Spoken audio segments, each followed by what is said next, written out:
Being faster in a pace line with your buddies is something that all cyclists want to achieve to get faster from point A to point B during a training ride. So in today's video, I want to share some content that has been shared before on the YouTube channel, but it was buried inside a 45 minutes video that was from my full experience at Team EF Coaching Training Camp last March in Girona. And I really want to share this knowledge with you guys because we are doing a pace line, we're getting super fast going up this rolling uphill climb, and I feel that you and your friends needs to watch this video because it will get you guys more organized and just be faster as a group, and it make it a lot more fun. So without further ado, let's watch this snippet of very good knowledge from Colby Pierce. And after that, I'm going to round up my opinion about the pace line and why I love it so much. So pace line is simply when a group of 1, 2, 3, 4, 5, 6, 7 riders works together collectively to go faster than they could as individuals. So the objective, it's this fine balance. You have to feel how you can work together to make the group go faster and be cohesive as a unit without destroying it. If you are juicing too much when you come through, pulling too hard, or keeping on the gas too long, then it spreads out the group too much and everybody's snapping their legs too much, and then they can't work cohesively. So the rule is smooth is fast, right? The other part is when you're an advancing rider and you're coming over to overtake the retreating rider, there's sort of this perfect balance of pressure on the throttle and then drifting over to take the place so that they get a good draft. You want to help them by letting them draft off of you. But a lot of times people are so concerned about coming over and crossing wheels that they slow down too much, they forget to pedal, and then they're like this, and then this guy has to back out or coast or brake, worst case, right? Or they are worried about chopping the rider in front of them, behind them, and so they're over gassing again, and then it comes 2 lengths, and then this person has to accelerate, and then all the people behind them have to accelerate. So it's very much like this. So the point being is you want to use your acceleration at the right moment, and that's in 2 places: when you're advancing around the retreating rider, the lead retreating rider, and then at the back when you're retreating, you are looking over your shoulder, right? So if the pace line is counterclockwise, then you're looking over your right, and when the last rider comes past you, you're going to go whoop, over and go to match that speed. So there's an advancing line and a retreating line. So a simple pace line would be like this. An echelon is when that whole thing goes diagonally. And you can see that in all the classics. We're going to see them next week when we start watching Head Volk and all that stuff, right? The wind comes, or like UAE, or what's the other one in the desert? Touring the World Championship that Kevin won. Yeah, exactly. Like the peloton is just shattered and they're all in those diagonal lines. That's just a pace line with a side wind. And the riders are staggered to take advantage of the draft, right? So the closer the entire group is, the better everyone's draft is and the faster you can go. If you're the strongest rider in the group, your job is to not juice everybody too much when you're on the front.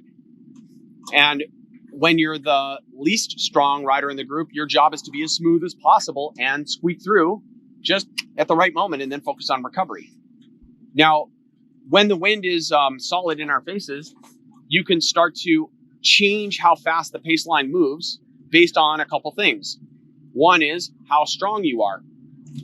If you're a stronger rider, you can take a longer pull, right? So you can advance around the rider, and then we can have a single pace line, right? Where you take a long pull for a while, and then eventually you would flick off, and the second rider would then come around you and take a shorter pull. We want to do a double pace line for now, with an advancing and retreating line constantly. But the rhythm of how fast that line moves, how fast the retreat and advance happens, depends a little bit on the speed of the group and the terrain. Meaning, when you go up a steep little roller, suddenly everybody's work is equalized because the draft goes down. So if you keep advancing on the advancing line as fast as you were on the flat road, then everybody has to really hit it. And it doesn't make sense because no one's resting. The whole point of a pace line is you do a burst of work at the beginning, and then you rest on the retreat. And even when you're advancing, because you're on the wheel. So point being is the rotation goes like this, and then you get to a hill and it kind of stalls. And everybody can, even when it's a steep roller, you just freeze. And you can just ride next to the person, just like you're climbing next to them. And then as soon as the hill crests, then you resume the rotation. But then if you go down a little downhill, the rotation goes faster because the aerodynamic advantage of being in the retreating line or either line goes up a lot. So it's really, even the riders who are not as strong can come around the leading rider really quickly because you're slingshotting around them the whole time. So the amount of rotation, the speed of the rotation of advanced retreat changes based on the terrain. You have to feel it. And then we talk to each other. So we'll be talking constantly like, okay, good, that's good pace. Or like, whoa, easy a little bit, come through a little too fast. Or a little more when you come through. We can all say this to each other and help each other work a little faster. The idea is to go pretty fast as a group, and everyone should be working hard and bursting, but then able to recover, hopefully, in the retreating line. So that'll mean that, like, Nick and I will be working during the pace line. Some other riders might be working harder than us.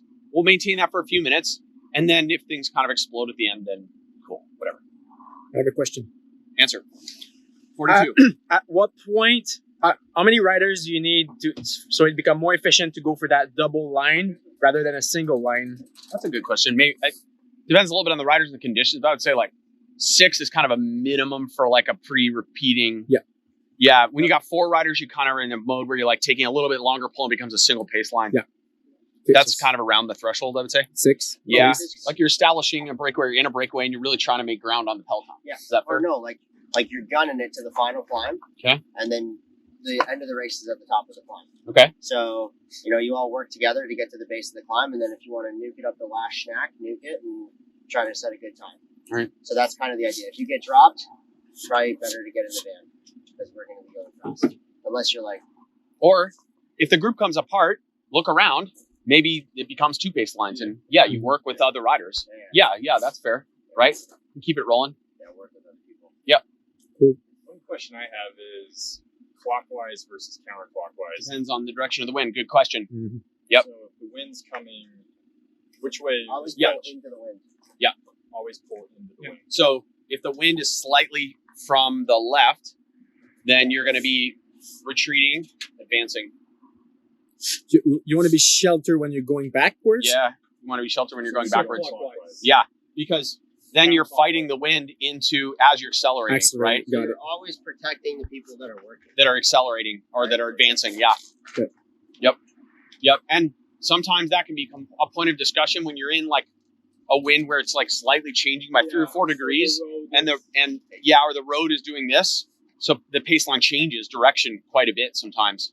Yeah. So we're going to see all of that right here on this road. Yeah. Right? The idea is like, we're not going to get into this baseline and we're not going to ride 100%. Right? The idea is that everybody go in the baseline and get some reps. Get some practice. Yeah. So we're going to go fast, but I mean, I'm not going to get to the front and do 600 watts. Yeah. And usually the leading rider would come and be like, change, and they move the appropriate direction to allow that change.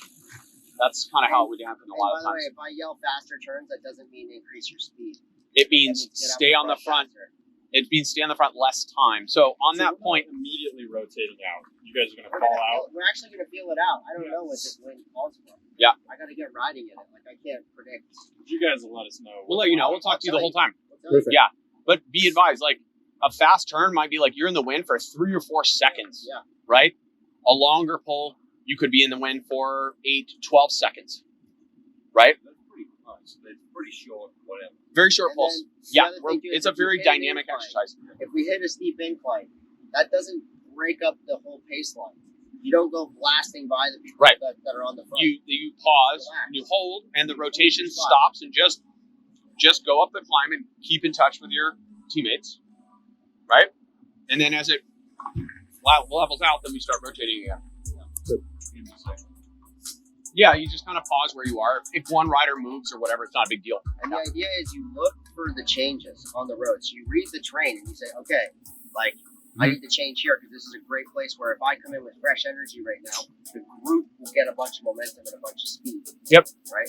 You can come off with momentum to get more speed to the whole group. All right, guys, I really hope you enjoyed this content piece from Colby Pierce that I've recorded at the start of the year. If you want to watch that full Girona training camp experience with Team EF coaching, I highly suggest that you guys go watch that full video. It will be in the description down below. It's 45 minutes of incredible knowledge that you guys can take on with you to get better on the bike. If you want additional knowledge from the full Team EF coaching staff, from the nutritionist to the coaches, to the athletes, to the team manager, I highly suggest that you guys check out Team EF Coaching Foundation Training Program. So it's a training plan for every cyclist to improve their ability on the bike, but it also gives you access to the content hub, and it's full of in-depth knowledge that you cannot get anywhere else on the internet. It's only $20 per month, but if you sign up and you use code Charles, you're gonna get your 2 months for the price of one, which is a bargain. So the first 2 months gonna cost you $10 per month, which is ridiculously low for the training plan that you're getting and the access to the content hub. But if you want to learn more about the foundation training program, just check out my in-depth video on it. All right, guys, so I hope you enjoyed this video. If you did learn something, please leave a thumbs up. It helps with the YouTube channel.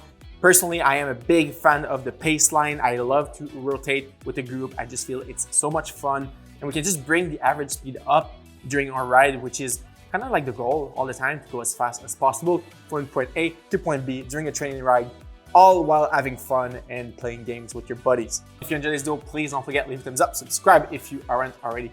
And my name is Charles, and I will see you on the road or to the next video. Peace.